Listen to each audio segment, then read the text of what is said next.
真的全面赶超055了，印度新一代大驱驱逐舰将争夺亚洲第一，我们是否被印度给骗了？敬请关注本节目，了解详情。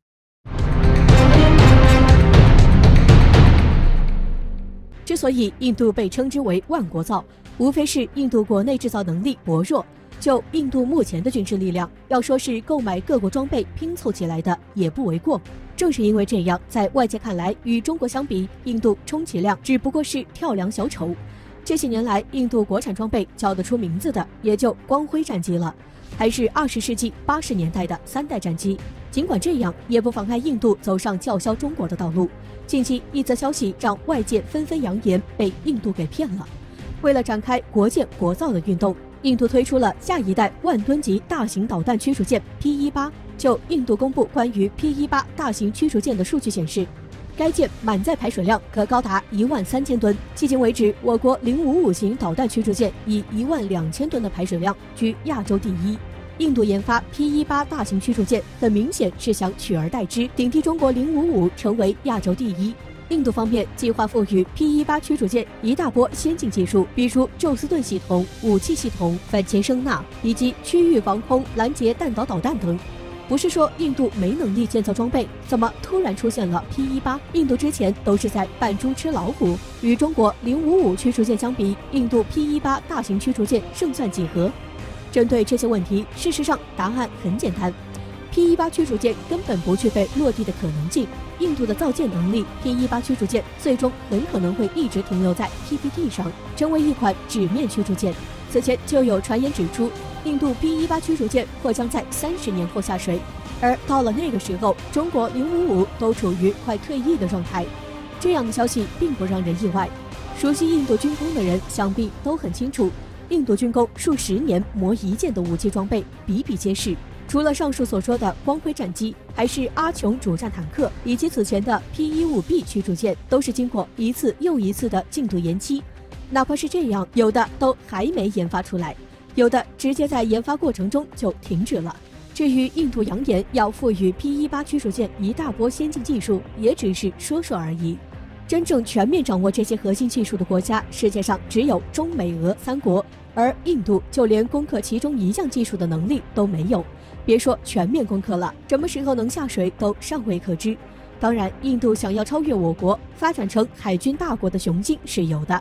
从近些年来印度想要发展武器装备的行动举止来看，印度确实想要从各个方面超越我国，因此印度到处重国，奈何能力有限，至今都未见成果。印度想要走上武器装备国产化的道路，还有很大的距离。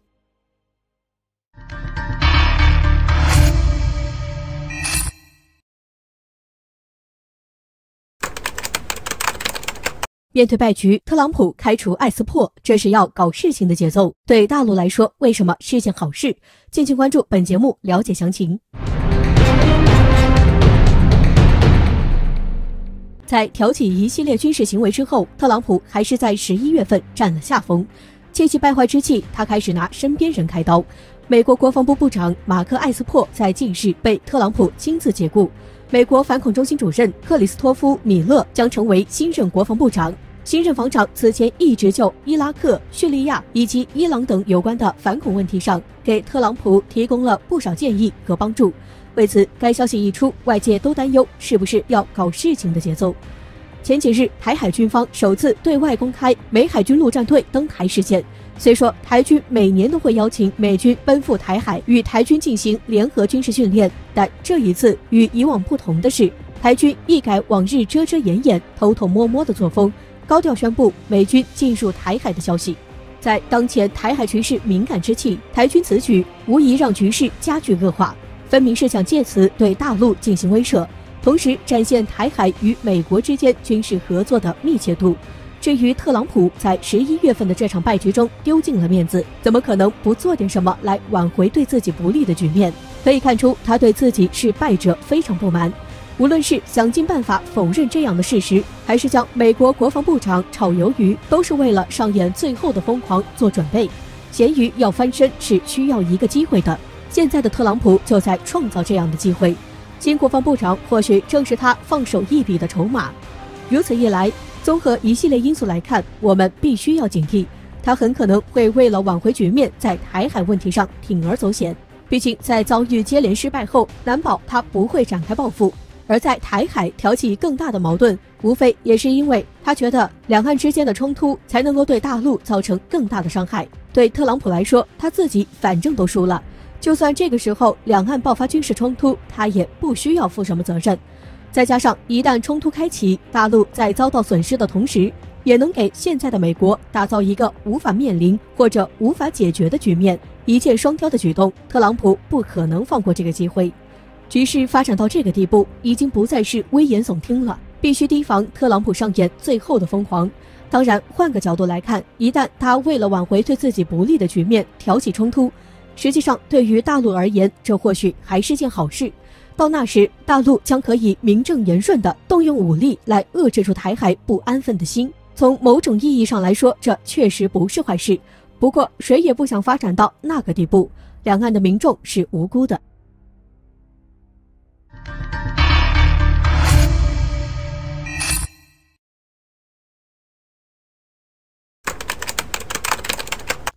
敏感时刻，莫迪再度对中国下手，暴露了什么致命短板？日本又在其中起到什么作用？敬请关注本节目，了解详情。尽管到目前为止，中印双方就边境对峙事件展开了多次军长级会谈，但局势并没有随之降温。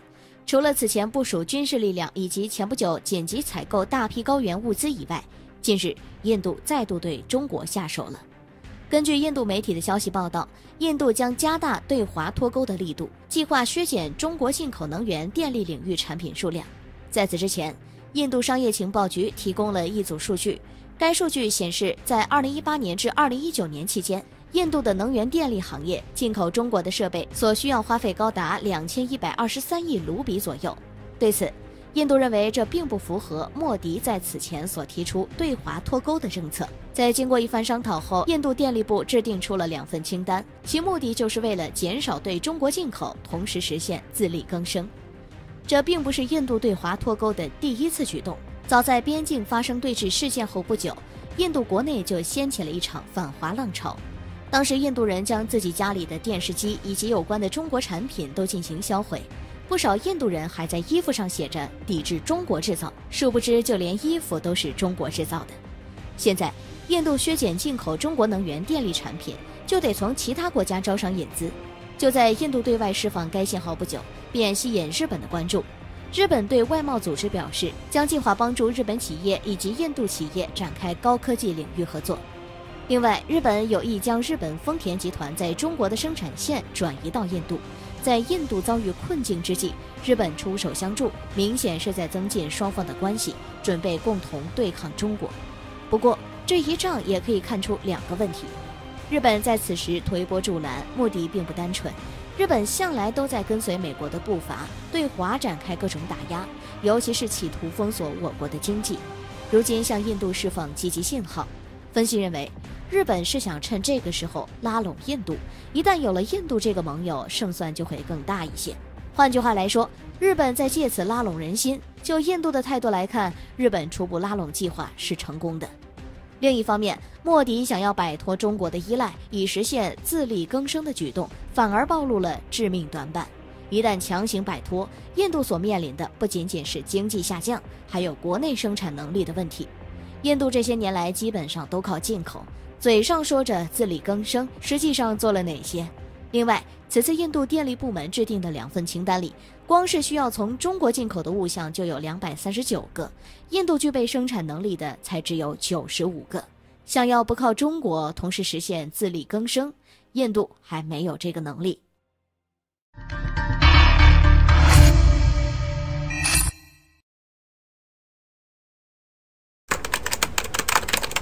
米格21还没弄明白，阵风战机还拿着当宝，五代机至今都没概念，印度就想着第6代战机。敬请关注本节目，了解详情。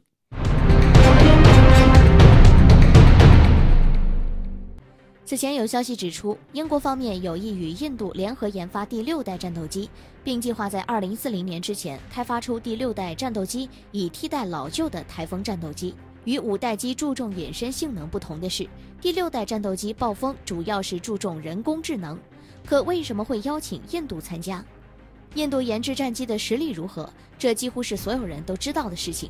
前不久还接收了来自法国的阵风战机，连歼16都比不上的战机，在印度人眼里却是个宝。英国向除了印度以外任何国家抛出橄榄枝，或许都有可能，但却是印度。分析认为，这其中跟印度此前计划推出国产 AMCA Mk2 战机有关。AMCA 先进中型战斗机是印度战斗机的开发计划，以设计一款双引擎、单座、第5代隐形多用途垂直起降的战斗机。就印度方面的说法， AMCA Mk1 虽然是一款 5.5 代战斗机，但却具备6代战斗机的品质。该战机计划使用美国通用电气公司的航空发动机。至于 AMCA Mk2 战斗机将继续装备下一代的发动机，但英国则希望能够与印度联合研制新的发动机，用在英国的暴风以及印度的 AMCA Mk2 战机上。以上或许在英国看来，印度是具备研发战机的能力，才想跟印度一起合作，但这次印度的态度或许有些意外。之前印度在第5代战斗机上投入了大量的金钱和时间，导致那个时候印度就意识到了与其他国家联合研发战机会遇到例如产量和维修等多方面的问题，因此印度加入英国暴风战机研发项目的可能性很低。印度研发的名为 AMCA 的 5.5 代战斗机，据悉最终的设计已经完成了，计划将在2025年左右开始试飞。不过就印度之前研发国产光辉战机的速度来看， AMCA 战机指不定什么时候才能真正交付给印度空军。引起热议的是，印度认为 AMCA 战机不仅比俄罗斯的苏57和歼20先进得多，而且还能够与 F-35相媲美。就印度的意思来看， AMCA 战机雷达是印度国产 UTTAM 相控阵雷达，发动机与美国 FA-18E 或 F 超级大黄蜂使用的相同。隐身性上，除了结构上隐形，还会使用新材料让该战机更隐形。总之，印度人表示 AMCA 战机会比世界上的其他第5代战机都先进，真要是能够比上一比分个胜负也就算了，可印度5代机都还没成型就如此叫嚣，是否太过于自信？米格21还没弄明白，阵风战机还拿着当宝，5代机至今都没概念，就想着第6代战机。就印度这幻想的速度，就可以直接研制第7代战机了，哪怕是研究第9代战机，外界都不会意外。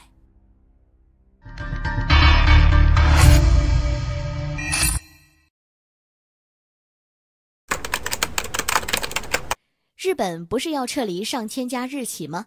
为何反而加大拥抱中国市场？敬请关注本节目了解详情。